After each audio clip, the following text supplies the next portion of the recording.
Quantos relacionamentos precisam ser rasgados para que depois eles sejam costurados do jeito certo?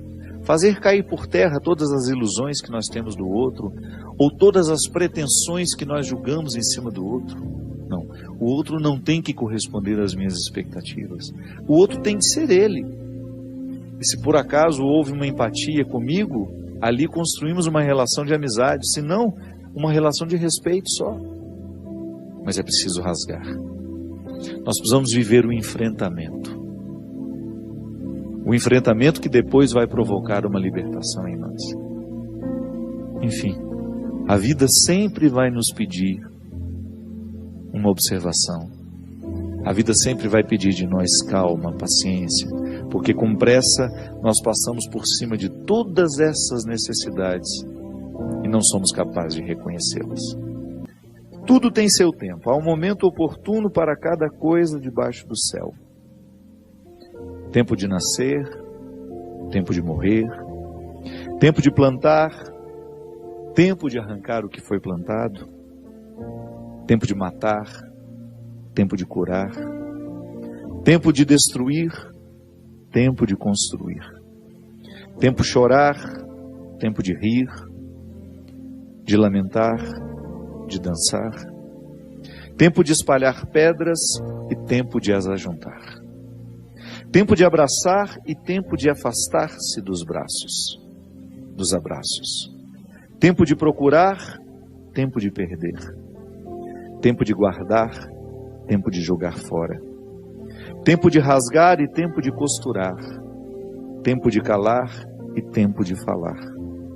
Tempo do amor, tempo do ódio, tempo da guerra, tempo da paz.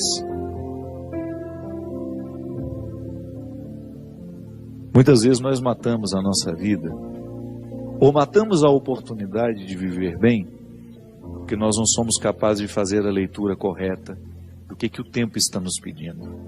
Porque é assim mesmo. Cada dia o tempo vai nos pedir alguma coisa. E é esse olhar atento que vai dando a gente essa condição, essa clareza de perceber o que de fato hoje grita pelo meu nome. O que de fato hoje chama por mim? Qual é a realidade hoje que é inadiável? Minha gente, às vezes nós somos tão negligentes na percepção disso, que às vezes nós desperdiçamos um mês, um ano, 10, 20, colocando o nosso empenho numa realidade que nem era para aquele momento. E é por isso que é tão interessante a gente desenvolver a habilidade de dizer não e de dizer sim. Porque essa é uma habilidade que só a maturidade nos traz. Que às vezes, porque somos imaturos, nós não sabemos nem dizer não. Não sabemos olhar as urgências do tempo. Então a gente vive para agradar o outro. Não. Antes de agradar o outro, você precisa perceber o que a vida está pedindo de você. Porque nem sempre aquilo que você pode fazer para agradar o outro, está em consonância com aquilo que a vida está pedindo de você. Mesmo que para a gente crescer, nós temos que ter coragem de cortar muitas coisas. A Sagrada Escritura diz, tempo de matar, tempo de fazer nascer. Tudo depende da percepção aguçada que nós precisamos ter para olhar o momento presente e descobrir o que de fato merece o nosso empenho.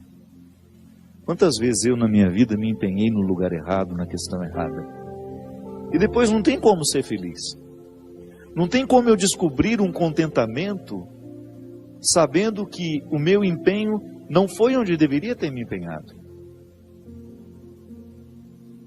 Não há possibilidade de eu me sentir realizado, de sentir-me bem com as minhas escolhas. Porque o que vai fazer com que eu me sinta bem é olhar para o contexto das minhas escolhas e ficar confortável com aquilo que foi escolhido. É interessante porque, às vezes, a nossa maneira de viver nos priva até mesmo dessa percepção. Nós estamos muito estranhos a nós. Não é estranho com o outro, não. É estranho a nós mesmos. Estranhos a nós mesmos. A música fala, né, que às vezes nós ficamos sem alma. O corpo precisa de alma. Sim, eu preciso de sustento para a minha vida. Eu preciso de significar a minha matéria. Eu preciso colocar alma em tudo aquilo que sou eu. Até na casa onde eu moro. Eu sempre que saio de casa, e agora eu fiquei 17 dias fora de casa, que eu emendei o evento que eu tive em Maringá, depois com a peregrinação, e da peregrinação já fui para o evento de Recife. Fiquei 17 dias sem pisar na minha casa. E a vida tem me ensinado que a casa não é um aglomerado de paredes. A casa é um sentimento que me ocorre. Não é só uma construção material, não. Quando eu entro dentro daquelas paredes que eu construí com o meu trabalho, ali eu identifico a alma que me sustenta. É um sentimento que me ocorre. Nós que voltamos da peregrinação agora, eu tenho certeza que todos experimentamos isso. Quando a gente abre a porta da casa, quando a gente entra, é um sentimento bom que nos ocorre. Isso é alma. É quando a matéria está plena de significados. É quando a gente começa a atribuir um significado que ultrapassa as paredes, os móveis, o telhado ou a laje, o jardim, o portão de entrada. É um sentimento que nos ocorre. E é interessante que a qualidade da nossa vida depende, está intimamente ligada à nossa capacidade de depositar a alma nas coisas. Eu não estou falando dessa alma, do significado mais profundo da nossa vida, dessa dimensão espiritual que me conecta com a eternidade. Não. Eu estou falando de tudo aquilo que vive e que faz sentido à matéria. Traz sentido àquilo que é material. Aí então a gente usa de maneira inadequada o termo alma. Perceber que os meus objetos estão perpassados por um significado que ultrapassa a matéria. Como dizia Rubem Alves, né? Existem coisas que são mais que coisas, são coisas que nos fazem lembrar. Isso é, virar um sacramental. Da mesma maneira como eu trago uma lembrancinha da viagem, aquilo é para mim apenas um sacramental de alguma coisa que foi boa, que foi vivida, que foi experimentada, que me fez bem. Mas agora, na minha oportunidade de colocar alma neste corpo, nessa oportunidade única que eu tenho de viver diariamente bem a minha vida e assim inflar ar em tudo isso, da mesma maneira como eu percebo essa outra alma das coisas, da minha casa quando chego, de um sentimento que me ocorre. O viver bem, me trazendo a consciência de que hoje, quando eu observo as urgências da minha vida e me empenho nessas urgências, eu estou colocando alma no meu corpo. Ah, padre, essa visão separatista não combina com a teologia cristã. Eu sei, isso é só didática. Essa separação é apenas didática. Funciona tudo junto, corpo e alma estão, embora sejam realidades distintas, funcionam juntas. É unidade. Nós proclamamos a unidade de tudo isso. Agora, quando eu percebo, quando eu identifico que eu não estou fazendo, que eu não estou me empenhando para viver bem, eu estou sim fragilizando os recursos da minha alma, que são justamente para me ajudar a viver bem a própria vida do corpo. Trabalham em conjunto, minha gente.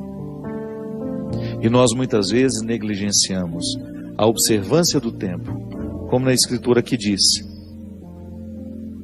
O escritor sagrado fala justamente isso. Tempo de chorar e tempo de rir. Há momentos que a própria vida te mostra a necessidade de chorar, de jogar para fora os seus excessos, de não ter medo da tristeza, de permitir que essa tristeza cave dentro de nós